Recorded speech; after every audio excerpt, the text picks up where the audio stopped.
Hello guys, তোমরা সবাই কেমন আছো? আশা করি তোমরা সবাই ভালোই আছো। Welcome to Riya's world. আজকে আবার একটি নতুন রেসিপি রিলেটেড ভিডিও নিয়ে চলে আসলাম। তো এই দেখো বন্ধুরা, বাজার থেকে দেখতেই পাচ্ছ পনির নিয়ে চলে এসেছি। তো চলো বন্ধুরা, রেসিপিটা এখন রেডি করা যাক, তোমাদেরকে দেখাবো। তো আমি তো তোমাদেরকে পনির দিয়েই আজকে পনির কোপ্তা বা পনিরের ডালনা করে দেখাবো। আর তোমরা এটা ছানা দিয়েও বানাতে পারো বন্ধুরা। তো এই দেখো, প্রথমে দেখতেই পাচ্ছ আমি এখানে কিছুটা পরিমাণ পোস্ত নিয়ে নিয়েছি, আর এর সাথে আমি কিছুটা পরিমাণ তোমার কাজু বাদামও নিয়ে নিচ্ছি। এবার বন্ধুরা, এই কাজু বাদাম আর পোস্ত এই দুটোকে কিছুক্ষণের জন্য জল দিয়ে ভালো মতো রেখে দিতে হবে। বেশ কিছুক্ষণই রাখতে হবে, তোমরাও বেশ কিছুক্ষণ জল দিয়ে এটাকে রেখে দেবে। আর দেখতেই পাচ্ছ আমি কতটা পরিমাণ নিয়েছি, তোমরাও যেটুকু পরিমাণ ছানা বা পনির নেবে তো সেইটুকু পরিমাণে তোমরাও এই পোস্ত আর তোমার কাজু বাদামটা নিয়ে নেবে। আর এটা আমি পুরোটাই নিরামিষ বানাবো বন্ধুরা। আর যারা নিরামিষ খান তাদের জন্য একদম পারফেক্ট একটা রেসিপি নিয়ে চলে এসেছি। তো বন্ধুরা, তোমরা ভিডিওটাকেও স্কিপ না করে দেখতে থাকো। তো এই দেখো, আমি প্রথমে একটা বাটি নিয়ে নিয়েছি। এবার বাটির মধ্যে আমি সব পনিরের টুকরোগুলো দেখতেই পাচ্ছ কি সুন্দর পিস পিস করা রয়েছে। তো আমি এবার পনির টুকরোগুলো নিয়ে নিচ্ছি। আর তোমরা যদি ভাবো কেউ বন্ধুরা এই রেসিপিটাই পনির টুকরো দিয়েই বানাবে, তো তোমরা এটা পনির দিয়েও বানাতে পারো। কিন্তু আমি আজকে একটু অন্যরকম করার চেষ্টা করছি, যাতে তোমরাও করতে পারো বাড়িতে। সহজেই তো সবার বাড়িতে দুধ অ্যাভেলেবেল পাওয়া যায়, আর মার্কেট থেকেও নিয়েই আসা যায়। তো বন্ধুরা, তোমরা সেই জন্যই আমি দেখাতে চলেছি। তো পনিরগুলোকে দেখো আমি খুব ভালো করে এখানে মেখে নেব। আর এটা কিন্তু তোমরা ছানার দিয়েও করতে পারো, আমি প্রথমেই তোমাদেরকে বলে দিয়েছি। আর এখন খুব দুধ অ্যাভেলেবেল, যেটা তোমাদেরকে বললাম বন্ধুরা। তো প্রথমে এই দেখো, আমি পনিরগুলোকে খুব ভালোভাবে এখানে মেখে নেব। একদম ভালো করে মেখে নিতে হবে পনিরগুলোকে, যাতে এতটাই ভালো মাখা হয় পরে যেন গোল গোল বল আকারে এগুলোকে আমরা রেডি করে নিতে পারি। তো দেখতেই পাচ্ছ, সেই জন্য আমি খুব ভালো করে পনিরগুলোকে মাখছি। আর মাখতে মাখতে কি বলবো তোমাদেরকে, আমার এত হাতে ব্যথা হয়ে গেছে, কারণ পনির তো শক্ত হয়ে গেছে, ছানা তো এতটা শক্ত হয় না, জল চিপে দিলেই হয়ে যায়, কিন্তু পনিরটা প্রচণ্ড শক্ত হয়েছিল। তো সেই জন্য পনিরটাকে খুব ভালো করে মাখতে হয়। আর এইটা তোমার গোলটা হবে না বলে সেই জন্য আমি একটু ময়দা দিয়েছিলাম এখানে। তো তোমরাও একটু ময়দা দেবে, কারণ শুধু ছানা বা শুধু পনির কখনোই গোল হবে না, এটা ফেটে যেতে পারে। তো সেই জন্য বন্ধুরা, তোমরাও একটু এখানে ময়দা অ্যাড করে নেবে। আর কেউ যদি ভাবো যে খুব একটু ফ্লেভার অ্যাড করতে চাও বা খুব সেন্টের জন্য কিছু দিতে চাও, তো তোমরা এখানে একটু গোলমরিচ আর একটু তোমার এলাচ গুঁড়ো দিতে পারো। আমি এখানে ওগুলো দিইনি, আমি একটু কালারের জন্য রেড চিলি পাউডারটা দিয়েছি। তোমরা এটা দিতেও পারো, আবার নাও দিতে পারো। তারপর এই দেখো, মাখতে মাখতে দেখেছো আমার এটা কি সুন্দর হয়ে গেছে কালারটা। আর এই দেখো, আমি যেভাবে হাতের সাহায্যে গোল করছি, তো মাখতে মাখতে বন্ধুরা তোমাদেরও দেখবে যে এইরকম হাতে যখন দেখবে গোল গোল হয়ে গেছে, তখন তোমরা বুঝতে পারবে বন্ধুরা যে তোমাদের এই যে ব্যাটারটা ভালো করে মাখা হয়ে গেছে পনিরটা।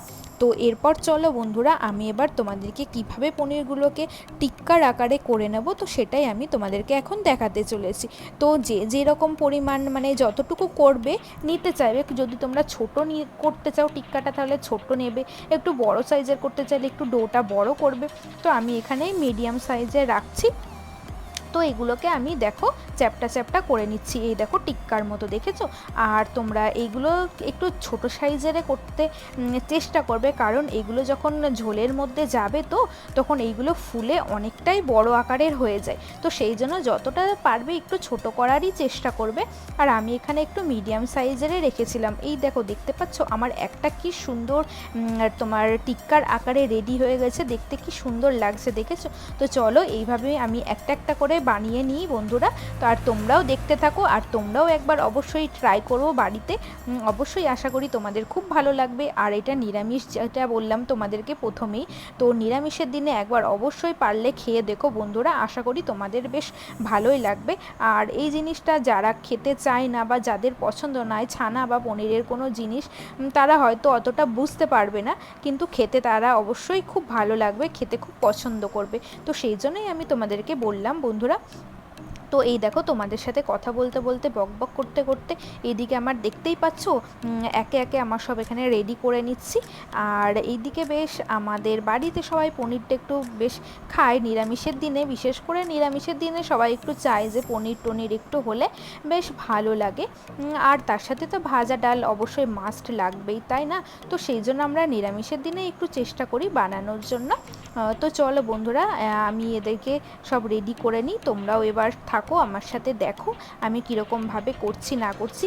আর এটা তোমার রান্না করতে বেশি টাইম লাগে না বন্ধুরা, জানো, কিন্তু তোমার এই জিনিসটা করতেই বেশি টাইম লাগে। এই যে পনিরগুলোকে বা ছানাটাকে ভালো করে মাখা, সেটাকে ভালো করে রেডি করে নেওয়া, তারপরে টিক্কার আকারে করা, বা তোমরা চাইলে হয়তো পনির এনেও করতে পারো বন্ধুরা, যেটা তোমাদের সুবিধা হবে সেই রকমভাবেই করতে পারো। কিন্তু এইটাতে একটু টাইমটা বেশিই লাগে। দেখতেই পাচ্ছ অনেকক্ষণ থেকেই আমি পনিরটা মাখলাম, তারপরে তোমার এদিকে আবার গোল গোল করে আবার চ্যাপটা চ্যাপটা করে সেগুলো আবার সুন্দর করে রাখতে হচ্ছে। এগুলো তেলে দিলে আবার ফেটে না যায় সেই জন্যও ব্যবস্থা করতে হচ্ছে। তো সেই জন্য এটা বেশ একটু টাইমই লাগে। আর এটা করতে গেলে তোমার একটু হাতে সময় নিয়েই করতে হবে বন্ধুরা, বুঝতে পেরেছো? খুব তাড়াহুড়োর মধ্যে করতে গেলে হবে না, আর ভালোও হবে না দেখতে, খেতেও ভালো লাগবে না অতটা। তো এটা একটু হাতে সময় নিয়েই করার চেষ্টা করবে তোমরা। তো চলো এগুলো আমি করতে থাকি আর তোমরা দেখতে থাকো। এইদিকে দেখো বন্ধুরা, আমি এখানে কাঁচা লঙ্কা আর আদার টুকরো নিয়ে নিয়েছি। তো এইগুলোকে আমাদের আজকে অল্প পরিমাণ নিরামিষ যেহেতু, তো মশলা অল্প দেওয়া হবে, সেই জন্য এটাকে তোমার শিলনোড়ার মধ্যেই আজকে বেটে নেওয়া হবে। আর টমেটো লাগবে, তো টমেটো এখানে কেটে নেওয়া হয়েছে।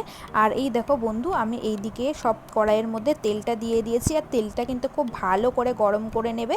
এবার আমি পনিরের টিক্কাগুলো এবার একে একে সব দিয়ে দেব। দেখতেই পাচ্ছ কি সুন্দর, দেখেছো? আর আমার এখানে একটা অবশ্যই নোটিস করবে বন্ধুরা, আমার এটা খুব ভালো করে মাখা হয়েছে বলেই কিন্তু এখনও একটা টিক্কাও ভাঙেনি বা এখানে ছেড়ে যায়নি। তেলের মধ্যে যেরকম গোটা দেওয়া আছে সেরকম গোটা আকারেই রয়েছে, দেখেছো কি সুন্দর? তো তোমরা অবশ্যই এই জিনিসটা লক্ষ্য রাখবে যেন মাখাটা খুব ভালোভাবে হয়। তো এই দেখো বন্ধুরা, এদিকে আমার সব ভাজাটা হয়ে গেছে। আর আমি একটু বেশি কড়া করেই ভেজেছিলাম, একটু কড়া করে ভাজলে আমাদের বাড়ির সবাই পছন্দ করে, তো সেই জন্য আমি একটু কড়া করেই ভেজেছিলাম। তোমরা চাইলে এগুলোকে একটু অল্প করেও ভাজতে পারো। তো একটা ব্যাচ আমার হয়ে গেছে, তো দ্বিতীয় ব্যাচে আবার আমি এখানে দিয়ে দিচ্ছি পনির টিক্কাগুলো, আবার খুব ভালো করে ভেজে নেব। আর তোমরা যেরকম ইচ্ছে তোমরা নিজেদের মতো ভেজে নিও, তাহলেই হবে। আর তারপর দেখো বন্ধুরা, আমার এখানে সব পনির টিক্কাগুলো দেখতেই পাচ্ছ খুব সুন্দর করে একদম লাল লাল করে এখানে ভাজা রেডি করা হয়ে গেছে। তোমরা চাইলে একটু অল্পই ভেজে নিতে পারো। আর এইদিকে দেখো আমি আবার কড়াইয়ের মধ্যে তোমার এখানে শুকনো লঙ্কা, তেজপাতা, পাঁচফোড়ন, দারচিনি আর এলাচ দিয়ে দিয়েছি। এগুলোকে একটু নেড়ে চেড়ে নিচ্ছি। আর এইদিকে তোমার এই যে আদা বাটা, লঙ্কা বাটা আর টমেটো বাটাটা এবারে আমি কড়াইয়ের মধ্যে দিয়ে দিয়েছি, দেখেছো?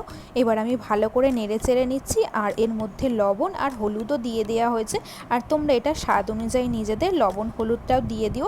তারপর এই দেখো একটু জলের মধ্যে বাটিতে আমি এখানে ধনে গুঁড়ো, জিরে গুঁড়ো, কিছুটা পরিমাণে তোমার শুকনো লঙ্কা গুঁড়ো, এখানে সব কিছু দিয়ে আমি একটু জলটা দিয়ে ভালো করে এটাকে কিছুক্ষণের জন্য মিক্স করে রেখে দেবো। আর এর মধ্যে একটু হলুদ গুঁড়োও দিয়ে দেবে, কালারটা খুব ভালো চলে আসবে একেবারেই।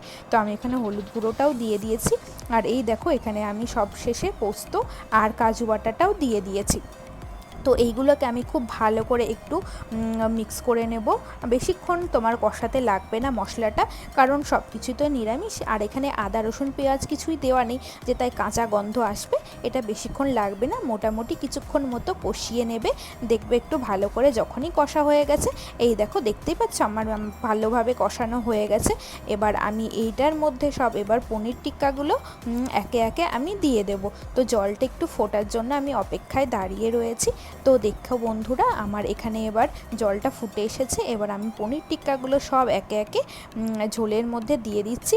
আর তোমরা গ্রেভিটা একটু বেশিই করবে, কারণ পনির টিক্কা তো পরে কিন্তু রসটা টেনে নেবে বন্ধুরা। এই দেখো আমার এখানে ঝোল ফুটছে, তো এখানে আমার রেডি হয়ে গেছে। আর যেরকম বলেছিলাম বন্ধুরা, দেখো ঝোলটা টেনে নেবে বলেছিলাম, একটু বেশি ঝোল রাখতে হবে। তো দেখতেই পাচ্ছ আমার কতটা পরিমাণে ঝোল ছিল, আর দেখো এখন কতটুকু ঝোল হয়ে গেছে। আর একটা পনির টিক্কা তোমাদেরকে দেখালাম, দেখেছো আমার ভাঙেওনি, কিচ্ছু হয়নি, আর কত সুন্দর রেডি হয়ে গেছে বন্ধুরা। তো তোমরাও একবার অবশ্যই এরকমভাবে বাড়িতে বানিয়ে ছানার কোপ্তা বা ডালনা। তো আজকের ভিডিওটা এই পর্যন্তই। সবাই অনেক বেশি বেশি ভালো থাকবে, সুস্থ থাকবে। টাটা।